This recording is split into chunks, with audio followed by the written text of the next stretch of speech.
All right, welcome back, everyone. Ready for another deep dive. Absolutely. Always ready to jump into these fascinating topics. Well, today we're tackling the recent confirmation hearing of Pete Hegseth, President Trump's pick for Secretary of Defense. Definitely a controversial choice. Hegseth, he's got quite the background, Army veteran, former Fox News host, Yeah, a lot of people have strong opinions about him, one way or another. to say the least.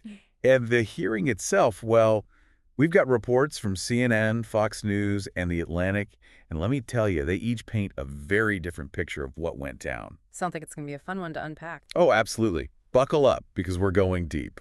So before we get too far, let's lay out the mission here. We're trying to understand what exactly happened at this hearing. Right. What were the main points of disagreement? And then the bigger picture, what could all this mean for the Pentagon? Exactly. Because what happens at the Pentagon is not just political maneuvering, it affects all of us. Yeah. Of course, those decisions have a ripple effect. Definitely. So let's start with CNN's report.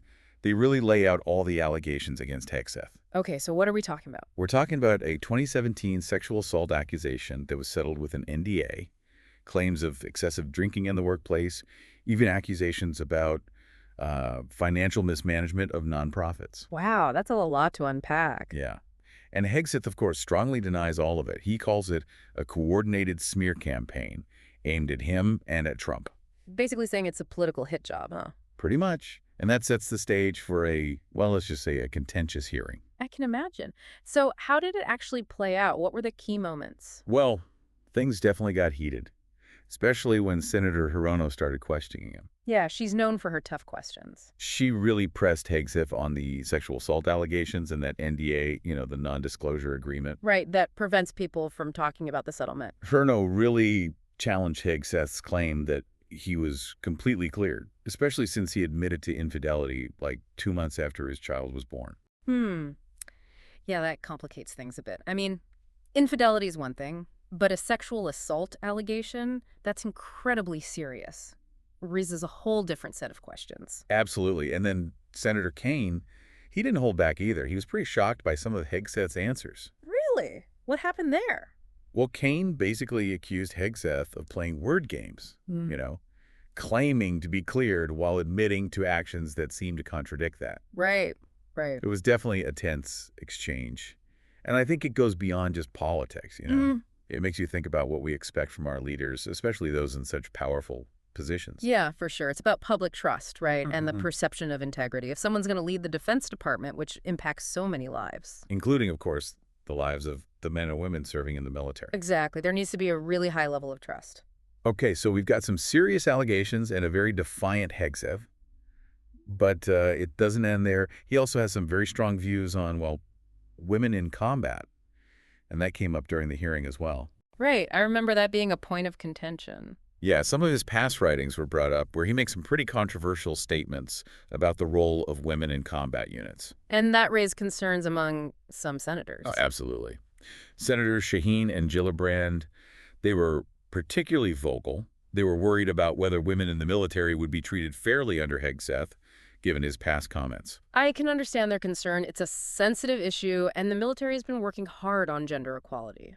Right, and then Senator Duckworth, who's a veteran herself. Yes, of course. She also brought up some serious questions about Hegseth's qualifications overall. What kind of questions? Well, she really grilled him on his lack of experience with, international security agreements and negotiations, which seems like kind of important for someone leading the Pentagon.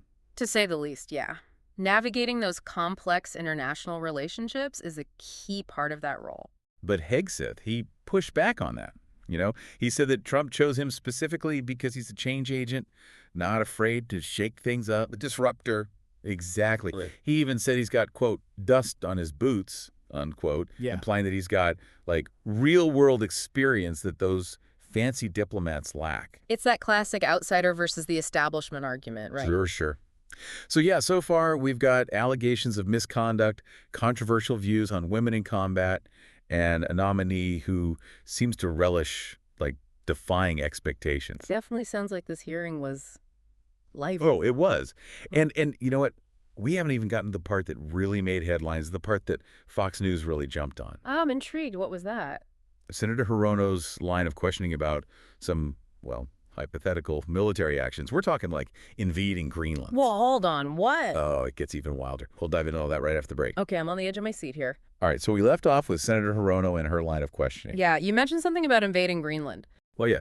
So Fox News, they really zeroed in on this whole exchange between Hegseth and Hirono, specifically her questions about, hypothetically, would he invade Greenland or seize control of the Panama Canal if the president ordered it? Wow, those are pretty extreme scenarios. Right. Fox News, they basically presented this as Democrats going to, like, absurd lengths to try to embarrass Hegseth and Trump.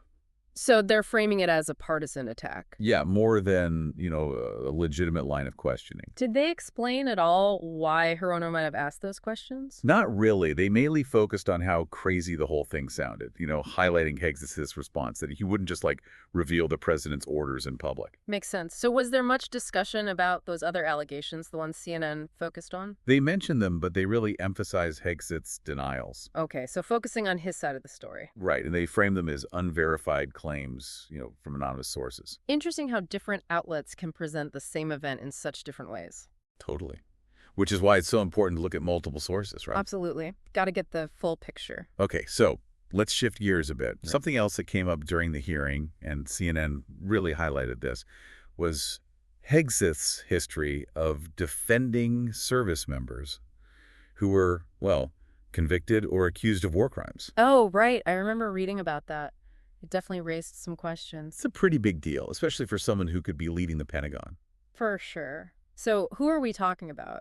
He's been pretty vocal in his support for guys like Major Matthew Goldstein, First Lieutenant Clint Lawrence, and Navy SEAL Eddie Gallagher. All accused or convicted of pretty serious offenses. That's pretty heavy stuff. And Hegseth actually encouraged Trump to pardon these guys, which of course he did. So what does that say about, his leadership style? That's a really good question. I mean, on the one hand, it might appeal to some people, this idea that he's loyal, that he's willing to stand up for his guys. Right, but on the other hand... Yeah. Well, it raises concerns about his judgment, right? Does he think some people are above the law? Or that the rules of engagement don't apply to everyone equally? Yeah, I mean, if those guys were convicted, those were serious crimes. And then, you think about the message it sends to the troops. Absolutely. What do they think when they see someone potentially leading the Pentagon seemingly condoning these actions could undermine morale? And it's not just about the troops, right? Think about our allies. What kind of message does this send to them or to our adversaries? Definitely has implications on the world stage. The U.S. has a responsibility to uphold international law. Actions like these, they can damage our reputation, make us look unreliable. Okay, so we've got allegations of misconduct, controversial views on women in combat, a history of defending those accused of war crimes. It's safe to say this confirmation hearing was pretty intense. Sounds like it. And I bet the partisan divide was on full display. Oh, absolutely. You could practically feel the tension, Republicans, they seemed determined to get Hegseth confirmed, while Democrats were raising all these serious concerns about his qualifications and, his character. CNN really emphasized that partisan battle in their reporting. Oh, so? Well, they point to the contrast between, Senator Wicker, a Republican who was basically defending Hegseth, praising his service and saying he had leadership potential. No. And then you had Senator Reid, a Democrat, who basically called him unqualified, unfit for the job. Yeah. Like, totally different assessments of the same guy. It's amazing how two people can look at the same information and come to such opposite conclusions. Yeah, it really highlights how polarized things have become. It's like we can't even agree on basic facts anymore, let alone have a civil conversation. It's worrying, for sure. It makes you wonder if we've lost the ability to disagree respectfully, to actually have a meaningful debate without it turning into this huge partisan fight. Right, and it wasn't just about Hegseth's qualifications either. It was about the process itself. Well, Republicans were trying to push this confirmation through quickly, but Democrats, they were raising concerns about the FBI background check. Didn't seem thorough enough. Yeah, Senator Reid specifically pointed out that they hadn't even interviewed Hegseth's ex-wives or the woman who accused him of sexual assault. He said, key information was missing.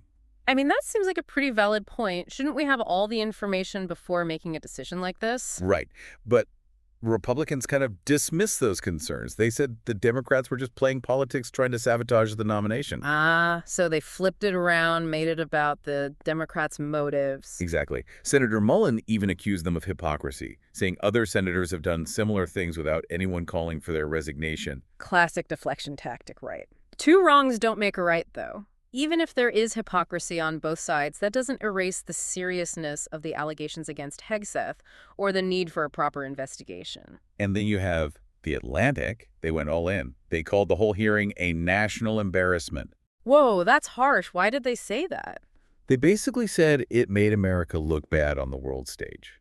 Like our allies and enemies are watching and they see this whole mess, this dysfunctional political system. Makes us look unreliable, unpredictable. Exactly. And they even went so far as to criticize the GOP, saying they were putting loyalty to Trump ahead of national security. By being willing to confirm an unfit nominee just because he's Trump's pick? Right. So basically they're saying this whole thing was a disaster. And it makes you wonder, what kind of impact will this have on our relationships with other countries, going forward? Yeah. If they see us as unreliable, it could have real consequences for our national security. Definitely something to think about. It's not just about domestic politics. These decisions have global implications. So we've covered a lot here, allegations, denials, partisan battles, concerns about national security. It's a lot to take in. But I think it's important to step back and remember, this isn't just about politics. It's about people. What do you mean by that? Well, the decisions made at the Pentagon, they impact real lives, right? They affect our military personnel, their families, and so many civilians caught in the middle of conflict. We can't lose sight of that human element. You're absolutely right. It's easy to get caught up in the political drama and forget about the real human costs, the sacrifices that people make. And that's why I think this whole Hegseth situation is so troubling, especially his history of defending those accused of war crimes. We talked about it earlier, but it's worth diving a little deeper. These aren't just abstract legal arguments. These are real cases with real victims. Yeah, it's important to remember that. So you're saying his support for these individuals goes beyond just expressing sympathy. He actively lobbied for their pardons, and Trump granted them. What message does that send? Does it say that some people are above the law? It raises a lot of questions about his judgment, about what he believes in. Can someone who holds those views be trusted to lead the military, to make life or death decisions? Exactly. And then, remember when Senator King questioned him about his views on torture? Specifically, his past support for waterboarding. Oh, yeah, that was a tense moment. Hegseth tried to downplay it, but it did highlight that he's made some pretty controversial statements about interrogation techniques. Statements that are directly at odds with U.S. law and international treaties. Right. I mean, waterboarding is widely considered to be torture. So on one hand, you have Hegseth defending those accused of war crimes, and on the other hand, he's seemingly condoning the use of torture. It creates a sense of unease, doesn't it? What does he really believe, and how would that translate into action if he were in charge of the Pentagon? And these aren't just hypothetical concerns. These decisions have a real impact on people's lives. Absolutely. The lives of the troops, their families, civilians in conflict zones. It's not a game. So as we wrap up, I think we're left with more questions than answers. Is Hegseth the right person for this job? Can he be trusted? Will he uphold the law, both domestic and international? Will he prioritize the well-being of the troops and civilians? These are the questions we have to be asking. The stakes are incredibly high. It's easy to get lost in all the political noise, but we can't forget about the human cost of these decisions. That's what really matters, and that's what we need to keep in mind as we continue to follow this story. Well said. Thanks for guiding us through this deep dive. It's been enlightening, if a little unsettling. Thanks for joining me. It's always good to have you here to help break things down. And to everyone listening, stay informed, keep asking questions, and don't be afraid to think critically. It's like throughout this whole thing, everyone's focused on the political game, scoring points, winning arguments. But what about the actual impact on the military, on the people who serve? It's a valid point. It's easy to lose sight of that human element when you're caught up in the political battles. And that's what I keep coming back to with Hegseth, especially his whole thing about defending those accused of war crimes. We talked about it before, but I think it's worth really digging into. These aren't just theoretical debates. These are real people, real victims. Right, it's not just an intellectual exercise. These are serious accusations with real consequences. So when he comes out so strongly in support of those individuals, it goes beyond just, sympathy. He actively lobbied for those pardons, and Trump granted them. What message does that send? It's definitely a mixed message, right? On the one hand, it might appeal to some people, the idea that he's fiercely loyal, that he'll fight for his guys. Yeah.